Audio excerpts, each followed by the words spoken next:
हाँ तो जय हिंद दोस्तों, कैसे हैं आप लोग। आप सभी को विजयदशमी की ढेर सारी शुभकामनाएं।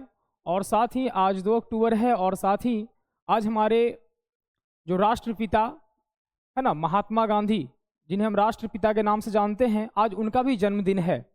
तो सभी को महात्मा गांधी के जन्म दिवस की ढेर सारी शुभकामनाएं, गांधी जयंती की ढेर सारी शुभकामनाएं। और साथ ही आज हमारे लाल बहादुर शास्त्री जी का भी जन्म दिवस है, तो लाल बहादुर शास्त्री जयंती की आप सभी को ढेर सारी शुभकामनाएं। तो प्यारे बच्चों, आशा करते हैं आप लोग अच्छे होंगे और आप लोग अच्छे से मेला घूम रहे होंगे और विजयदशमी का आप लोग आनंद ले रहे होंगे। तो प्यारे बच्चों, हम आज जो है वो गांधी जी के बारे में कुछ जानकारी लेते हैं। गांधी जी के बारे में जो है हम लोग आज कुछ जान लेते हैं, है ना। तो आइए स्टार्ट करते हैं। सभी बच्चे जो है वो ध्यान से देखेंगे। सभी को हैप्पी गांधी जयंती। और आइए हम लोग जो है देखते हैं कुछ बातें गांधी जी से रिलेटेड। सबसे पहले गांधी जी के जीवन से जुड़ी हुई कुछ बातों को हम लोग देखते हैं। तो चलिए स्टार्ट करते हैं। गांधी जी से जुड़ी कुछ प्रश्न जो कि हमारे एग्जाम से रिलेटेड भी होता है, एग्जाम के पॉइंट ऑफ व्यू से भी बहुत ही महत्वपूर्ण होता है। तो आप लोग उस पॉइंट ऑफ व्यू से भी आप लोग देखेंगे और नॉलेज के पॉइंट ऑफ व्यू से भी आप लोग देखेंगे, ठीक है। तो सबसे पहला जो प्रश्न है वो क्या है कि महात्मा गांधी का जन्म कब और कहाँ हुआ था। तो प्यारे बच्चों, हम सभी लोग जानते हैं कि महात्मा गांधी का जो जन्म है वो 2 अक्टूबर 1869 ईस्वी को गुजरात के पोरबंदर नामक गांव में, है ना, पोरबंदर नामक जगह पे गुजरात में हुआ था, है ना। 2 अक्टूबर 1869 ईस्वी को पोरबंदर के गुजरात नामक राज्य में हुआ था। अगला है कि गांधी जी के पिता और माता का नाम क्या था। गांधी जी के पिता और माता का नाम क्या था।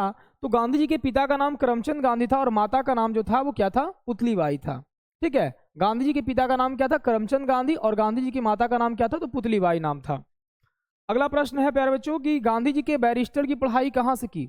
गांधी जी ने बैरिस्टर की पढ़ाई कहाँ से की। तो हम लोग जानते हैं कि गांधी जी ने बैरिस्टर की पढ़ाई जो है वो लंदन से किए थे, है ना। और इनर टेम्पल जगह का नाम है। 1888 से 1891 में इन्होंने जो है लंदन में पढ़ाई की और बैरिस्टर की वहां पे अपनी डिग्री को इन्होंने हासिल किया, ठीक है। अगला प्रश्न कहता है कि गांधी जी ने पहली बार सत्याग्रह का प्रयोग कहाँ किया। तो प्यारे बच्चों, हम लोग अगर बात करें कि गांधी जी ने पहली बार अपनी पहली सत्याग्रह का जो प्रयोग किया था, तो पहली सत्याग्रह का प्रयोग जो है वो दक्षिण अफ्रीका में किया था, ठीक है। और कब किया था, 1906 ईस्वी में। और कहता है कि ट्रांसवाल में एशियाई विरोधी कानून के खिलाफ किया था। एक तो एशियाई विरोधी कानून के खिलाफ किया था और दूसरा जो है वो रंग भेद नीति के खिलाफ भी इन्होंने अपना पहला प्रयोग दक्षिण अफ्रीका में किया था। क्योंकि इन्होंने जब दक्षिण अफ्रीका पहुंचे थे तो वहां पर इन्होंने देखा था कि जो गोरे लोग थे, वो गोरे लोग जो है वो दक्षिण अफ्रीका के जो काले लोग, वहां पे अश्वेत लोग जो थे, उनके साथ बहुत ही प्रताड़ना, मतलब बहुत ही जो है बेसलूकी करते थे। इनको देख करके जो है बहुत दुख हुआ और उनके लिए उन्होंने जो है लड़ाई वहां पे लड़े थे, ठीक है। बाकी दक्षिण अफ्रीका में जो है एक नेल्सन मंडेला थे जो कि अश्वेत के लिए जो है उन्होंने भी लड़ाई लड़ा था, जिनको दक्षिण अफ्रीका का गांधी भी कहा जाता है, ठीक है। अगला है कि गांधी जी को महात्मा की उपाधि किसने दिए थे। तो गांधी जी को महात्मा की उपाधि रविंद्रनाथ टैगोर ने दिए थे, ठीक है। कब दिए थे, 1915 ईस्वी में, जब गांधी जी दक्षिण अफ्रीका से भारत लौटे थे। और जब गांधी जी दक्षिण अफ्रीका से भारत लौटे थे, उसी उपलक्ष्य में जो है हम लोग प्रवासी दिवस भी हम लोग मनाते हैं, ठीक है। 9 जनवरी 1915 ईस्वी को गांधी जी भारत लौटे थे और 9 जनवरी को हम लोग प्रत्येक वर्ष जो है प्रवासी दिवस के रूप में भी हम लोग मनाते हैं, ठीक है।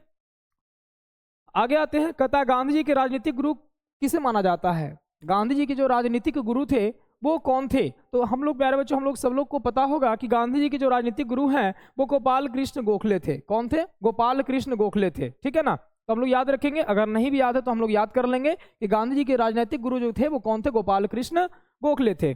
अगला प्रश्न प्यारे बच्चों की गांधी जी की हत्या कब और किसने की थी। तो गांधी जी की हत्या जो है वो 30 जनवरी को, है ना, 30 जनवरी 1948 ईस्वी को नई दिल्ली में किसने किया था, नाथूराम गोडसे ने इनकी जो है गोली मार करके हत्या कर दी थी, है ना। और इनका जो अंतिम शब्द था वो क्या था, हे राम। मरते मरते जो इन्होंने जो शब्द कहा था वो शब्द क्या था, हे राम, उन्होंने कहा था। आगे है प्यारे बच्चों की महात्मा गांधी की शिक्षा दीक्षा से जो है वो प्रश्न है, शिक्षा दीक्षा यात्रा हम लोग देखते हैं कि गांधी जी के शिक्षा यात्रा क्या रही। तो कहता है कि गांधी जी प्रारंभिक शिक्षा जो है वो पोरबंदर में ही किए।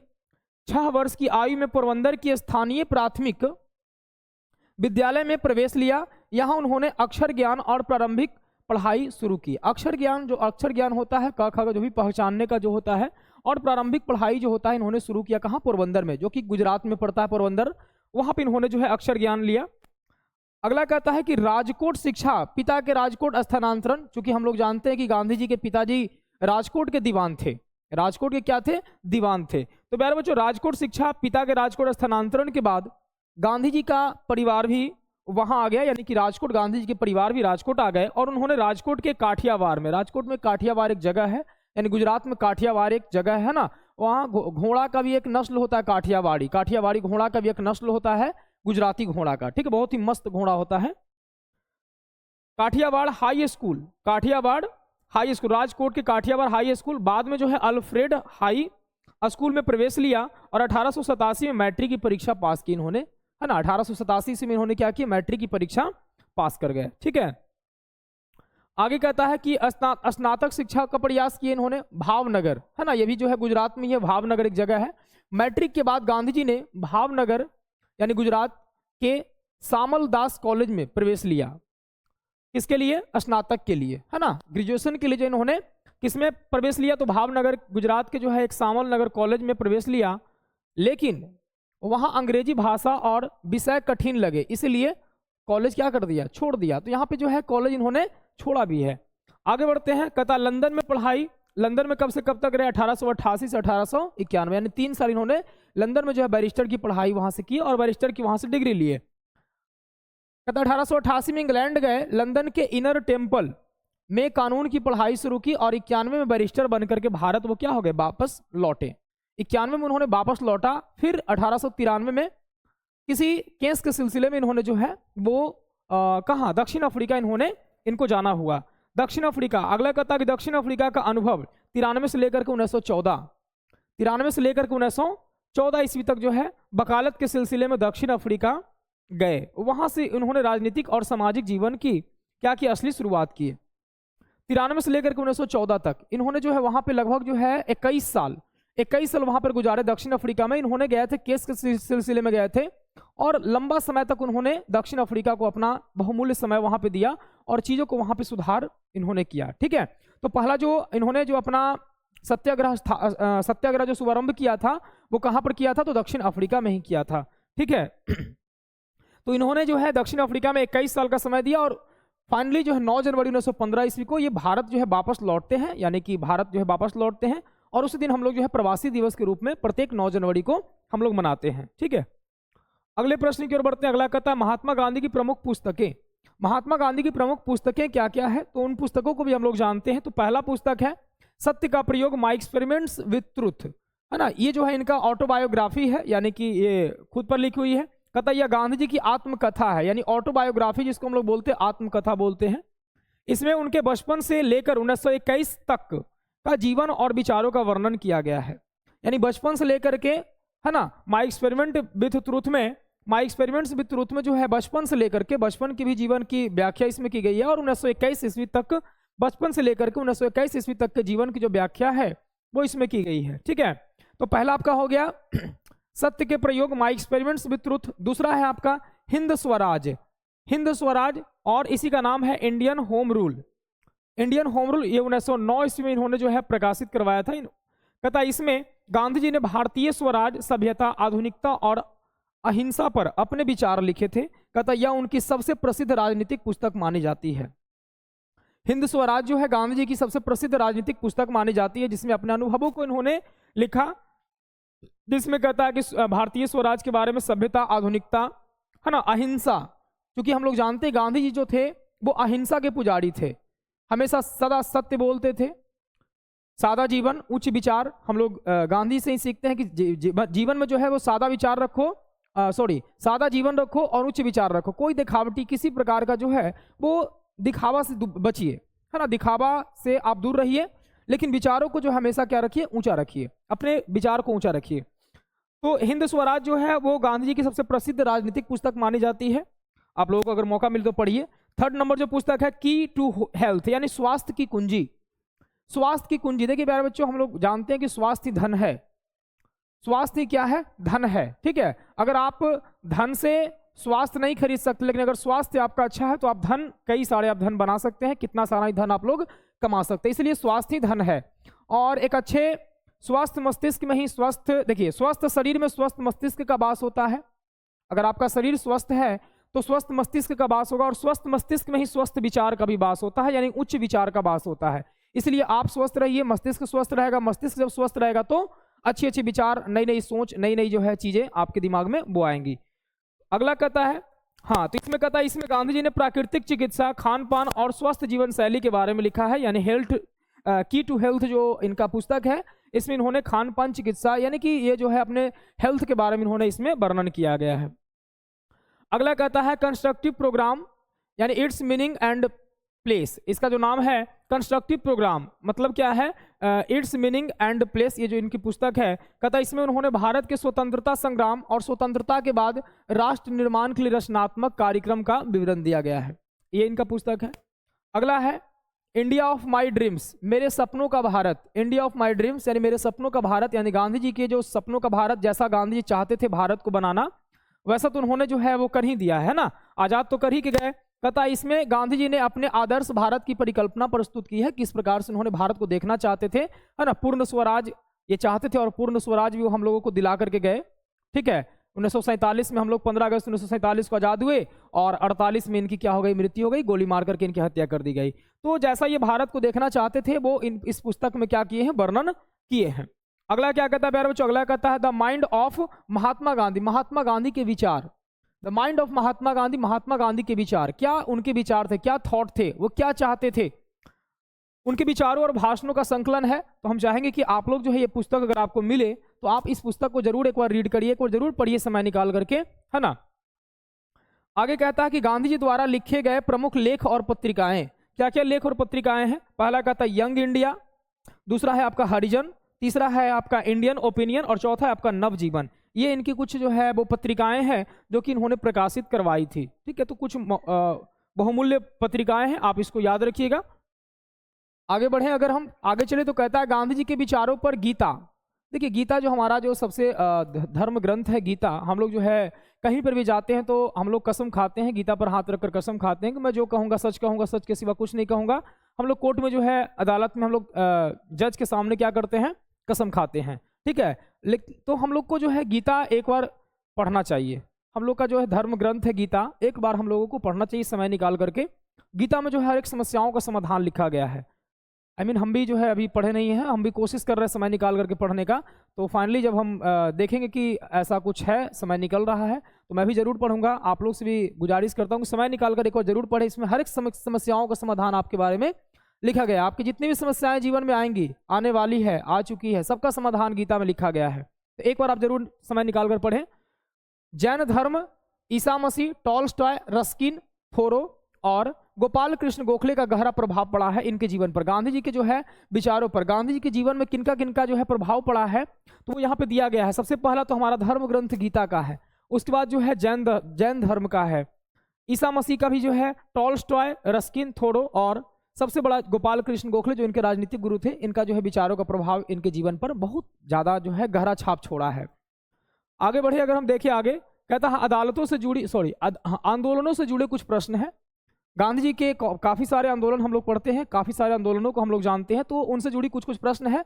तो आइए उनके प्रश्नों को जानते हैं। तो पहला प्रश्न है प्यारे बच्चों, क्या है, चंपारण सत्याग्रह कब और क्यों हुआ था। तो चंपारण सत्याग्रह आप लोग को पता, अगर आप लोग 10th क्लास में हैं, आप लोग जो है पढ़े हैं, भारत में राष्ट्रवाद चैप्टर आप लोग जब पढ़े होंगे तो आप उसमें जानते हैं कि चंपारण में सत्याग्रह जो हुआ था वो 3 कठिया प्रणाली, जो कि 20 कट्ठा में 3 कट्ठा नील की खेती जो गोरे लोग करवाते थे, उसके विरोध में जो है चंपारण सत्याग्रह गांधी जी ने किए थे। कहता ये चंपारण सत्याग्रह 1917 ईस्वी में हुआ था। बिहार में नील किसानों की समस्या जो नील की खेती करते थे, और 3 कठिया प्रथा के खिलाफ हुआ था। 3 कठिया प्रथा क्या था, तो 20 कट्ठा में, है ना, 20 कट्ठा बराबर 1 बीघा होता है।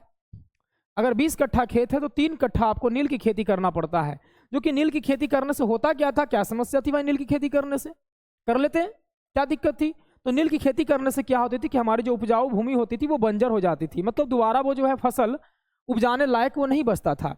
ठीक है, तो इसलिए नील की खेती किसान नहीं करना चाहते थे, लेकिन गोरे लोग जो थे वो जबरदस्ती किसानों से नील की खेती करवाते थे।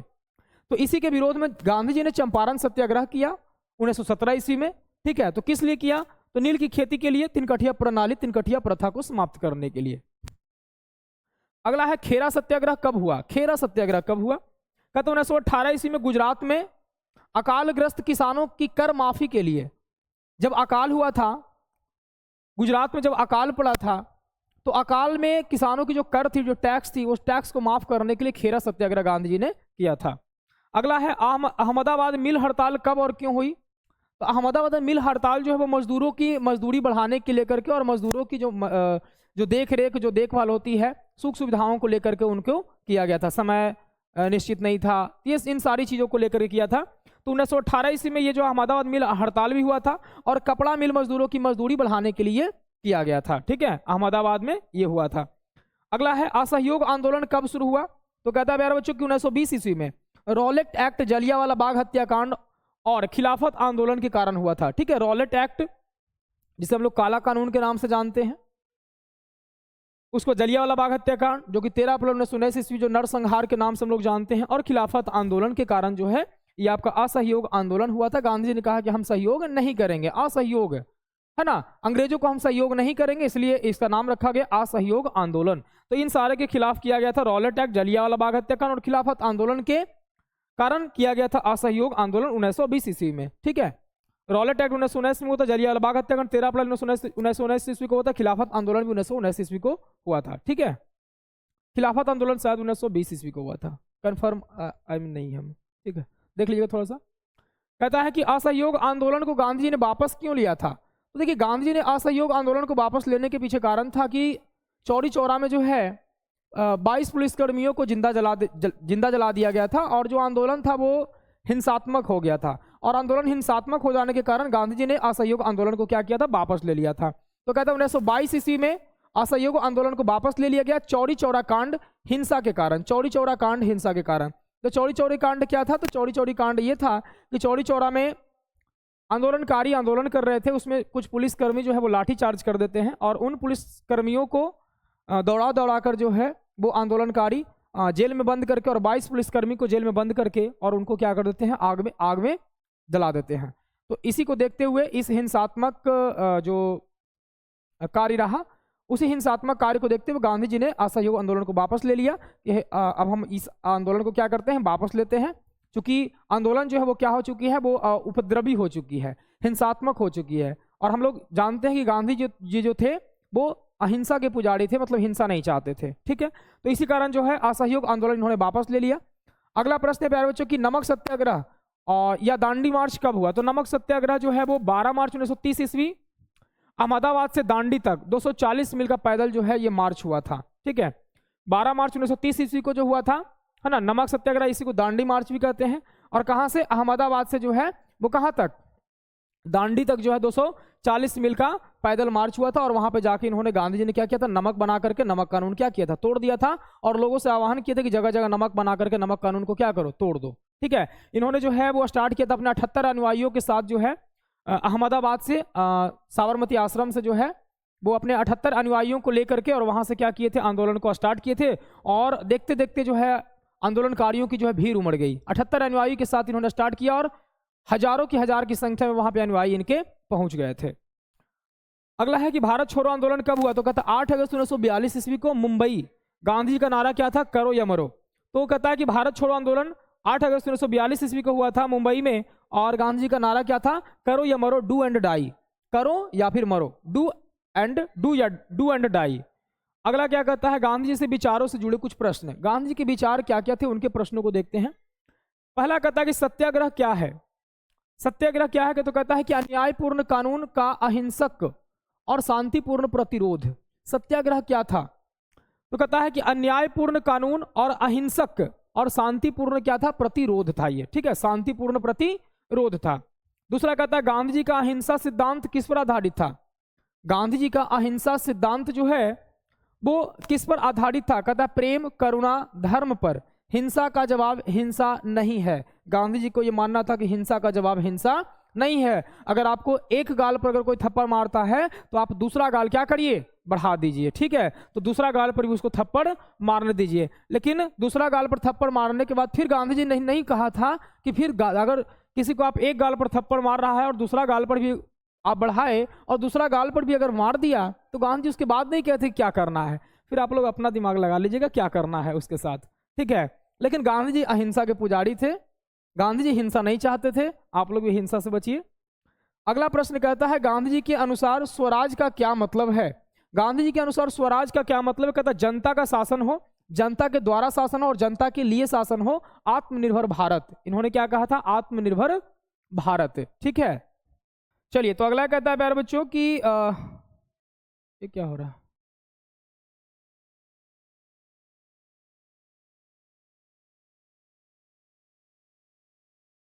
ग्राम स्वराज का क्या अर्थ था। ग्राम स्वराज का क्या अर्थ था, गांधी जी ने जो ग्राम स्वराज कहा है, ग्राम स्वराज का क्या अर्थ है, तो ग्राम स्वराज का इन्होंने अर्थ बताया है कि प्रत्येक गांव को आत्मनिर्भर इकाई बनाना, प्रत्येक गांव को आत्मनिर्भर इकाई बनाना, जैसे खुद से जो है वो चरखा से सूत काट करके और अपने लिए वस्त्र बनाना, वस्त्र की जो है खुद को पहनो, मतलब खुद बनाओ और खुद पहनो, खुद बेचो, इस प्रकार से स्वदेशी निर्माण, स्वदेशी निर्माण करो, खुद निर्माण करो, खुद ही जो है वो क्या करो, पहनो, बेचो, आवश्यकताओं की पूर्ति करो, तो आत्मनिर्भर इकाई बनाना चाहते थे गांधी जी। अगला क्या है, अगला है प्यारे बच्चों कि गांधी जी का सर्वोदय सिद्धांत क्या है। गांधी जी का जो सर्वोदय सिद्धांत है वो क्या है, कहता सबका विकास सबकी भलाई। गांधी जी का जो है सर्वोदय सिद्धांत यानी कि सर्वोच्च सिद्धांत था सबका विकास सबकी भलाई, सबका साथ सबका विकास सबकी भलाई, ठीक है। अगला क्या है, छुआछूत पर गांधी जी का क्या विचार था, तो कहता है कि छुआछूत पाप है, सभी मनुष्य समान है। गांधी जी का कहना था कि छुआछूत क्या है, पाप है और सभी मनुष्य क्या है, एक समान है। अगला कहता है कि गांधी जी का राम राज्य कैसा था। गांधी जी का जो राम राज्य था वो कैसा था, कहता कि न्यायपूर्ण, समानता और नैतिकता पर आधारित समाज, समानता और नैतिकता पर आधारित समाज, यानी कि सभी को समान रूप से गांधी जी देखते थे, सभी को ऊंच नीच किसी प्रकार का जो है मतभेद नहीं रखते थे, समानता ये चाहते थे, ठीक है। तो ये इनका गांधी जी का जो है वो राम राज्य ऐसा था। आगे कहता अंतर्राष्ट्रीय भूमिका, अंतर्राष्ट्रीय भूमिका क्या क्या इन्होंने जो है वो भूमिकाएं निभाई है, आइए देखते हैं। कहता है कि गांधी जी ने दक्षिण अफ्रीका में क्या आंदोलन किए थे, तो कहता है कि नस्लीय भेदभाव, जैसा कि आपको हमने बताया कि नस्ल के आधार पर जो भेदभाव होती थी, गोरे कालों में जो भेदभाव होता था, तो नस्लीय भेदभाव और एशियाई विरोधी कानूनों के खिलाफ जो है सत्याग्रह इन्होंने किया था। दूसरा प्रश्न है गांधी जी को अंतर्राष्ट्रीय स्तर पर किस नाम से जाना जाता है, तो गांधी जी को अंतर्राष्ट्रीय स्तर पर जो है शांति के पुजारी, जिसको हम कहते हैं apostle of peace, apostle of peace, शांति के पुजारी, क्योंकि ये शांति चाहते थे, शांति वातावरण ये चाहते थे, ठीक है, और किसी प्रकार का जो है हिंसा नहीं चाहते थे, तो इसलिए इनको शांति के पुजारी कहा जाता था। गांधी जी के विचारधारा विश्व के नेताओं पर क्या प्रभाव पड़ा, गांधी जी के विचारधारा का विश्व के नेताओं पर क्या प्रभाव पड़ा, तो कहता है कि Martin Luther king junior America के, जो नेल्सन मंडेला अफ्रीका के, आदि ने अहिंसा से प्रेरणा ली। गांधी जी के जो अहिंसा से इन्होंने क्या लिया, प्रेरणा लिया, ये सारे। अगला कहता है कि संयुक्त राष्ट्र ने गांधी जी के सम्मान में अंतर्राष्ट्रीय अहिंसा दिवस कब घोषित किया, तो 2 अक्टूबर 2007 से, 2 अक्टूबर 2007 से जो है अहिंसा दिवस क्या किया, घोषित किया। गांधी जी को हम लोग बापू के नाम से जानते हैं, राष्ट्रपिता महात्मा गांधी हम लोग कहते हैं। तो ये था कुछ चीजें, कुछ बातें गांधी जी के बारे में। गांधी जी के बारे में बताना इतना सरल नहीं है, गांधी जी कोई सरल व्यक्ति नहीं थे, कोई इस प्रकार से इनको अर्धनग्न फकीर कहा जाता है। इनके पास इतने सारे धन दौलत होते हुए भी ये जो है आधा कपड़ा जो पहनते थे वही ओढ़ते थे, इसलिए इनको अर्धनग्न फकीर भी कहा जाता है। और ये उस जमाने के बैरिस्टर पढ़ने के लिए लंदन गए थे, जिस जमाने में आदमी सोच भी नहीं सकता है कि लंदन, आज के ज़माने में भी जो है काफ़ी सारे जो हम लोग सोच नहीं सकते कि लंदन घूमने जा सके, और इन्होंने वहाँ पे पढ़ाई किए जा करके, तो ये कोई आम इंसान नहीं थे, ठीक है। इनको हम हल्के में नहीं ले सकते हैं प्यारे बच्चों। गांधी जी एक गांधी ऐसे ही नाम नहीं है, गांधी मतलब आंधी है ना, अंग्रेजों के छक्के छुड़ाने वाले ये गांधी थे। दिखने में दुबले पतले, एक लाठी हाथ में लिए हुए, आप इनको जो है मामूली ना समझें। गांधी है तो आज ये देश है, ठीक है। और भी कई सारे क्रांतिकारियों का भी इनमें हाथ है, कोई एक अकेला देश को आज़ाद कराने में भाग नहीं लिए। काफ़ी सारे वीर जवानों ने जो है हमारे देश में अपने जानों की आहुति दिए, बलि दिए, तब जाकर हमारा देश ये आज़ाद हुआ। तो चलिए इसी के साथ हम अपनी वाणी को विराम देते हैं। आप सभी प्यारे बच्चों को फिर से गांधी जयंती की ढेर सारी शुभकामनाएं और विजयदशमी की भी ढेर सारी शुभकामनाएं और लाल बहादुर शास्त्री की जयंती की भी ढेर सारी शुभकामनाएं। सभी को ढेर सारा प्यार। और वीडियो को आप लोग लाइक ज़रूर करें, अगर आपको अच्छा लगा हो कमेंट में आप ज़रूर लिखें। और प्यारे बच्चों, आपको आगे भी चैनल पर इसी प्रकार से वीडियो मिलते रहेगा। तो सभी को बाय बाय, टेक केयर, चलिए धन्यवाद।